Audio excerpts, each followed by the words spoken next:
want to call it a spirit of anger, but it just kind of was like a catalyst. And there was spiritual warfare going on. And so I almost didn't go into the coffee shop. I was sitting here. Hi, beautiful, restful faith family. Saturday, 1:21 p.m. Just chilling outside of the coffee shop at Palace.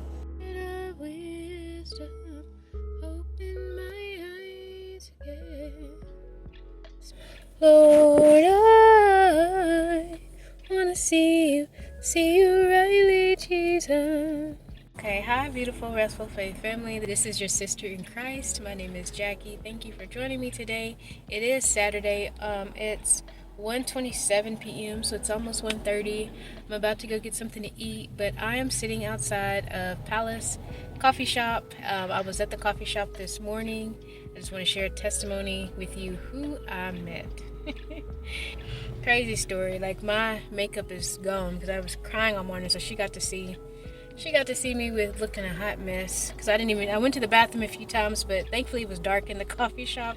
My name is Jackie. I am an aspiring author and entrepreneur, and prayerfully in 2026 to be a freelance copy editor. A little bit about me: I started a blog back in 2018, and in order to become a blogger and become semi-successful, semi-competent, I took copy editing classes or copywriting courses, writing courses, content marketing, digital marketing, you name it. Before that, I had actually left my job. I was trying to work my way up into retail management because without a college degree, I was like, well, the best thing I could do is be a manager somewhere.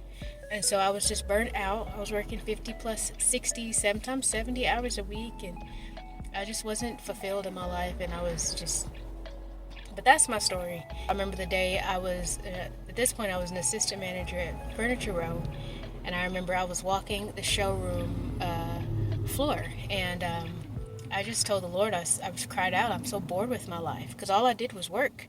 And I'd go home and play video games to numb the pain that was in there because I wasn't being true to who God created me to be. I play video games, I would eat, whatever, and I'd go to church on Sunday, and that was my life. But yeah, anyway, so I left all that behind. I started working part-time at Starbucks and teaching myself online skills, and that led to an adventure ever since then. Today I felt like going to the coffee shop. I have not been to the coffee shop in months. It was a hiatus. I used to be up here all the time when I was doing van life full time. I was up here nearly every day. They knew my name, they knew my drink. I was just here working, because what else are you going to do? So on the way, I don't know, it was just this like spirit of anger. I got so angry because just people were driving in the road, people were getting in front of me. I don't want to call it a spirit of anger, but it just kind of was like a catalyst that set off this emotional thing, and there was spiritual warfare going on. And so I almost didn't go into the coffee shop. I was sitting here in my van, I was crying, I was frustrated. I couldn't get to the Lord. Like, Lord, why are you not taking this pain? So I started praying in the spirit for a little bit, and then I knew, because this was a tactic of the enemy with me to actually get me to stop moving forward, let me get caught up in emotional pain, crying and stuff. Woe is me, Lord, where are you? And he's right here.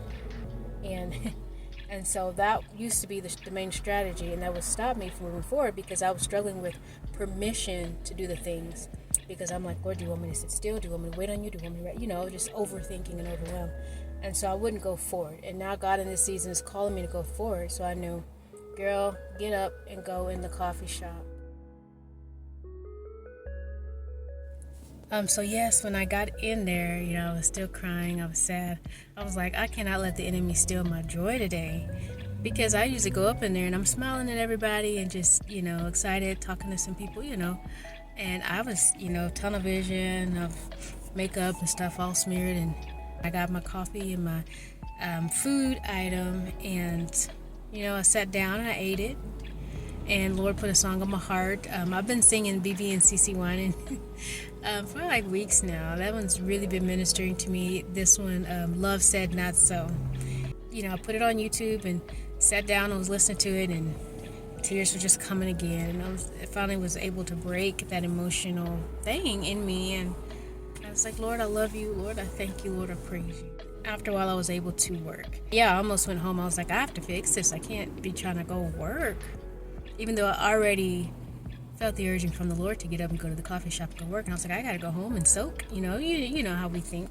So yeah, I'm sitting there working and my face is all, This woman comes up and she starts talking to me. And so her name is Dawn. And so she just launched a website today. And I think she said she used to run Will Smith's production house. She stopped in, they saw the coffee shop, Palace. She was like, this is a cute coffee shop. She said they were on their way back to California. And so she actually launched a book club membership type deal. They actually have in-house writers. I'll put the link to her website. But you pay like $14 a month and you get access to these stories. And they're told in this really unique way, and it's for Black voices and it's for Black representation, so you don't have all these stories that have these flat stereotypes. She came to me, she was talking to me, hi, how are you? And she was like, I'm here in the city, I don't see many Black people. She's like, you're the first Black person I came across. And I was like, no, we're here, it just not, this is the southwest part of town, you need to go northwest. I was like, we're here, just not right here. And she's like, oh, okay. And she was like, what are you working on?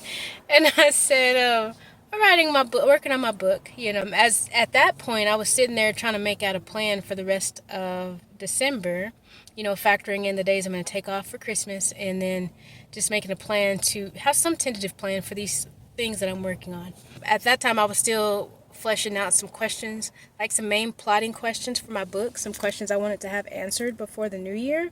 And I told her, I was like, yeah, I'm writing a book right now. And she was like, oh my goodness, we just launched. She's like, I just created a company, and we just launched our website today. It's a book club membership type deal. Anyway, I was like, oh, that's exciting. And she sat down next to me, and she took me to her website, and she just told me all about it. And I was like, oh, that's beautiful, And so she was like, yeah, I'll give you the link where you can join for free. You don't have to pay, and that way you can give me some feedback. And I'm like, oh, okay, I'd love that. And so she's doing that. We connected on LinkedIn.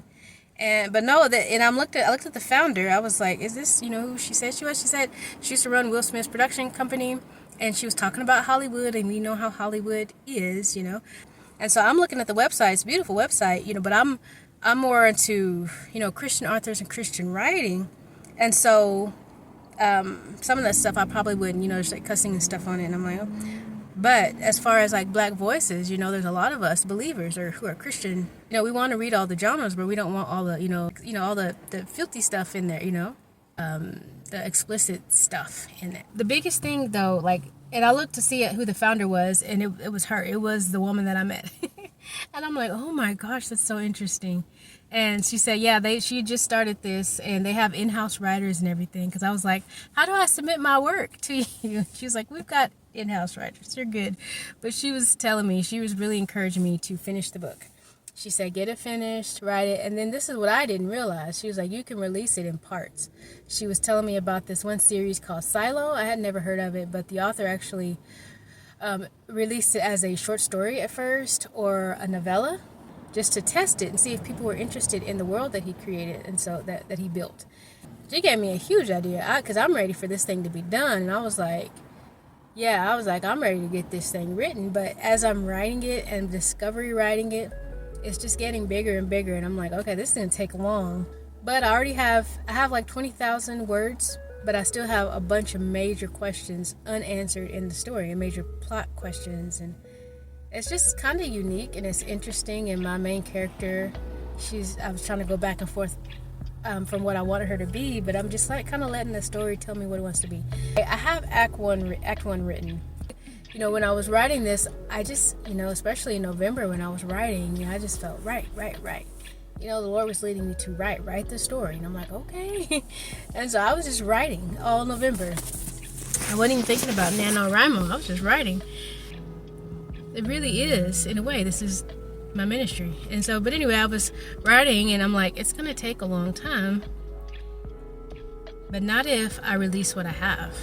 And it's going to do two things. It's going to have me be able to get something out there sooner. Like I was thinking like a January release. I can do that if I really focus in on it. These like 2 weeks that we have left in December, and to have something, maybe a first draft. Well, I have the first draft of it.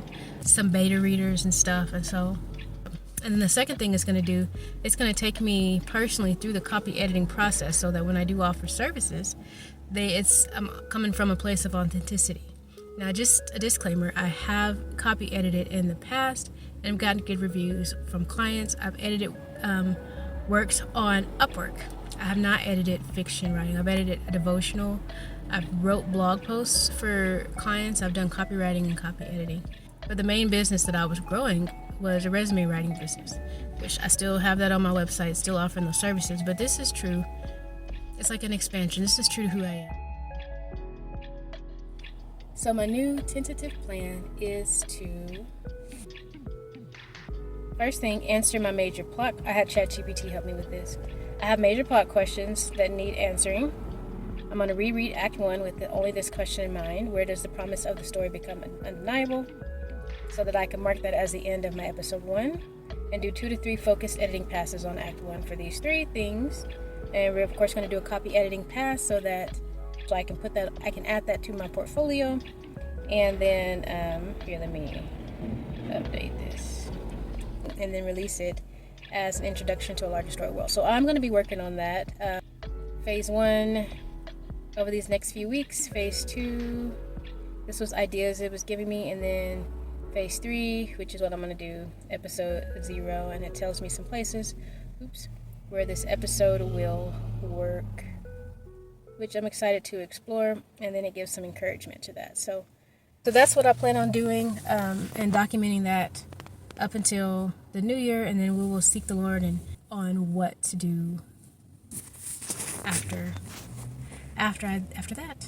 Very excited that I can have something to release so soon, because like I was saying before, the more I was writing it and discovering it, the bigger it was getting. So I feel really good if I answer those major plot questions first, then go back and do a reread and find out where exactly we want to end the story, and then do my editing passes, and then I can share it with you guys, or find some folks to read it for me and let me know what they think, and then adjust and go through the next.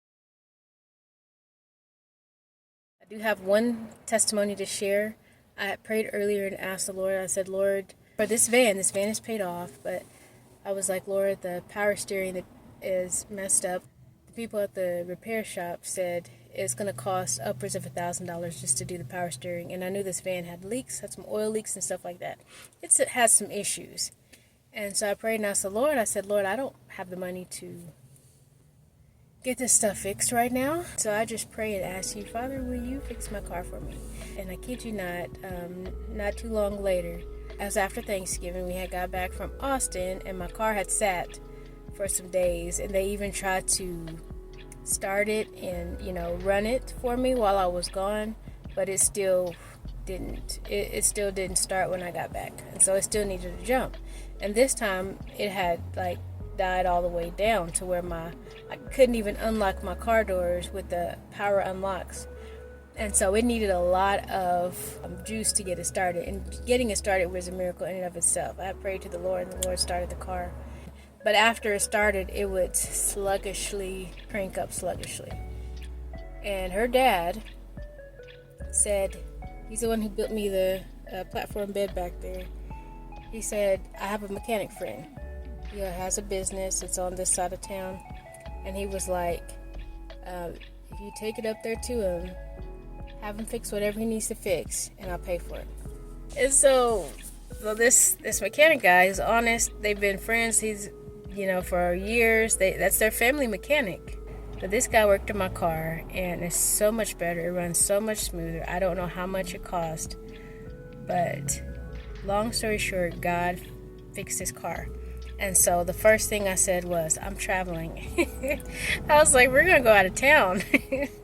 The Lord is making a way, so I just encourage you to pray, and trust God. Be obedient. If he's calling you to do something that don't make sense, trust him. If you feel like you can't sense him or hear his presence, trust that he is with you and that he's working, and that he loves you. He's been telling me all year just to rest in his love for me. But he's got it. He hasn't forgotten you. He hasn't abandoned you. He loves you. He is with you forever.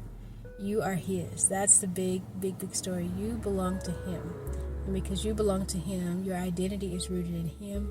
There's favor and there's grace and there's mercy for your life because He loves you. I don't believe I'll have panic attacks, but I was out on the road. Pray for me. I was heading to a Christmas party, a church Christmas party, and it was getting to be dusk, and I was feeling those old feelings. And so I'm declaring over myself that I'm healed. Jesus already said I'm set free. And so we're going to walk in that freedom. I'd like to take Fridays off, and so I spent that day just dreaming and planning with God because this van now is fixed. I feel like it's able to go places. They fixed the leaks and everything, and so I was just dreaming with the Lord. Like, Lord, where are we going to go? We could go this place. We could go do this. What's in our future? It was wonderful. You know, I watched some of my old van life vloggers that I used to watch. Life with Anthony.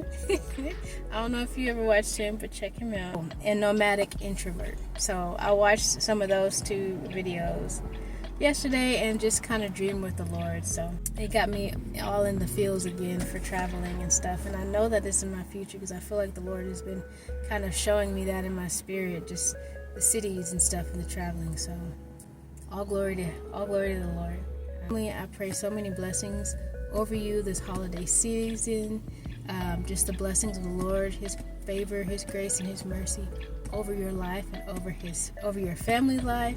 And I just pray that you would just rest in His love and just sense and know and receive His perfect love for you. Be blessed and encouraged, and you have a wonderful, restful day.